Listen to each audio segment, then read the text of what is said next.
చూస్ country delight, live better. ఇప్పుడే country delight app ని download చేసుకోండి.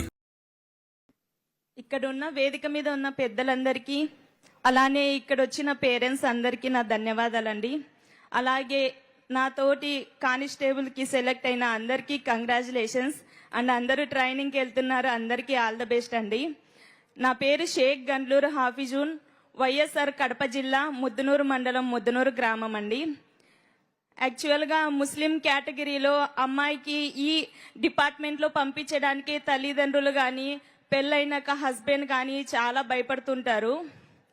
కానీ ఎంతమంది ఎంత అన్నప్పటికీ నా హస్బెండ్, మా పేరెంట్స్ వాళ్ళ కృషి వల్లనే నేనైతే ఇక్కడ నిలబడ్డాను. నేను ఎంఎస్సి బీఈడి వరకు చదివానండి.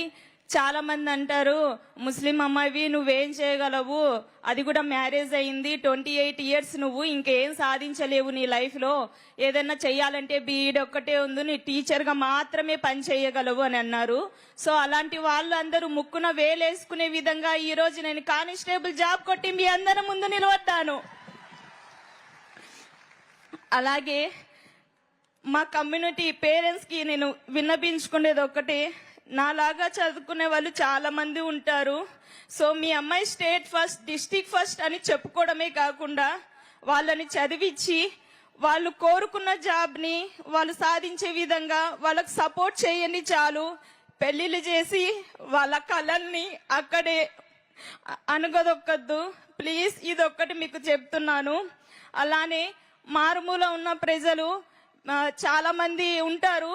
సో మీరు ఎలాంటి ఇబ్బంది వచ్చినా సరే మీరు భయపడకుండా, మీకు టీచర్స్ కానీ ఇంట్లో పేరెంట్స్ కానీ మీ చుట్టుపక్కల ఉన్న వాళ్ళని కానీ అడిగి, నేను 10th చదివితే దీనికి ఏ జాబ్స్ ఉన్నాయి, ఇంటర్ చదివితే దీనికి ఏ జాబ్స్ ఉన్నాయి, ప్రతి ఒక్కటి అప్లై చేస్తూ ఉండండి. మనకి అయిపోయిన ఏజ్ మళ్ళీ తిరిగి రాదు. సో నోటిఫికేషన్స్ ఎప్పుడు వస్తున్నా అప్లై చేస్తూ ఉండండి. అలానే నాకు ఈ అవకాశం ఇచ్చిన పెద్దలందరికీ థ్యాంక్స్ అండి. All the best. Congratulations. మీ భర్తకి అభినందనలు. మామూలుగా ఆ అమ్మాయి మనోభావాలు విన్నారు.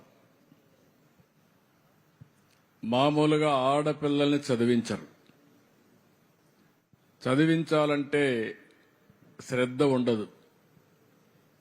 అందులో ముస్లిం ఆడపిల్లని పోలీస్ శాఖకు పంపించాలంటే అసలే ఇష్టం ఉండదు.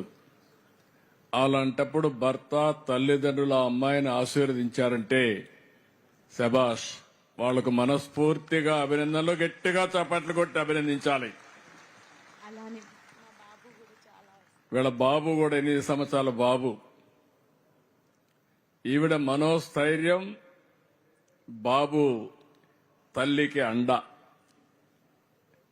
ఇంకొక పక్కన చూస్తే ఒకసారి ఆశ వదులుకుంటారు పెళ్ళైతే, అందులో బాబు కూడా ఉంటే వాళ్ళ బాగోగులు చూసుకుంటూ అసలు ధ్యేయాన్ని వదులుకుంటారు. కానీ ఆ అమ్మాయిలో ఒక పట్టుదల ఉంది, కసి ఉంది, నేను కూడా పైకి రావాలనే తపనుంది. ఆ తపనే ఈరోజు ఆ అమ్మాయికి ఈ స్థాయికి తీసుకొచ్చింది. ఎంఎస్సి బీఈడి వదిలిపెట్టద్దమ్మా, ఇంకా నీకు భవిష్యత్తు ఉంది, నువ్వు కష్టపడు, నీ యొక్క పట్టుదల చూస్తే నాకు ఒక నమ్మకం ఉంది, ఇంకా మంచి ఉన్నత స్థాయికి ఎదుగుతావు. రెండోది, ఆ అమ్మాయిలో ఒక సందేశం ఉంది. ఆ సందేశాన్ని మీరు విన్నారు. చిన్నప్పుడు పెళ్లిళ్లు చేసి ఆడబిడ్డల్ని పంపించేసి వాళ్ళ యొక్క ధైర్యాన్ని దెబ్బతీయడమే కాకుండా వాళ్ళ కోరికలను చంపేసే పరిస్థితికి వస్తున్నారు. ఆ పని చెయ్యొద్దని తల్లిదండ్రులకు అప్పీల్ చేస్తూ యువతకు కూడా ఒక మెసేజ్ ఇచ్చింది. వయసు అయిందనో లేకుంటే ఇంకొక సమస్య వస్తుందనో ఆపద్దండి, ప్రతి ఒక్క దానికి ప్రయత్నం చేయండి, తప్పకుండా విజయాన్ని సాధిస్తారని యువతకు ఒక బ్రహ్మాండమైన సందేశం ఇచ్చిన ఈ అమ్మాయిని మనస్ఫూర్తిగా గట్టిగా చప్పట్లు కొట్టి, అన్ని అడ్వర్స్ కండిషన్లో విజయాన్ని సాధించిన వారే నిజమైన విజేతలు. అలాంటి అమ్మాయిని నేను మనస్ఫూర్తిగా అభినందిస్తున్నా. మీరు కూడా, నేను ఒకటే అందరిని కోరుతున్నా, కులం పేరు చెప్పి, మతం పేరు చెప్పి, ప్రాంతం పేరు చెప్పి, లేకుంటే పాత ఆచారాలు పెట్టుకుని మన పిల్లల్ని వాళ్ళ భవిష్యత్తుని అంధకారం చేయొద్దండి.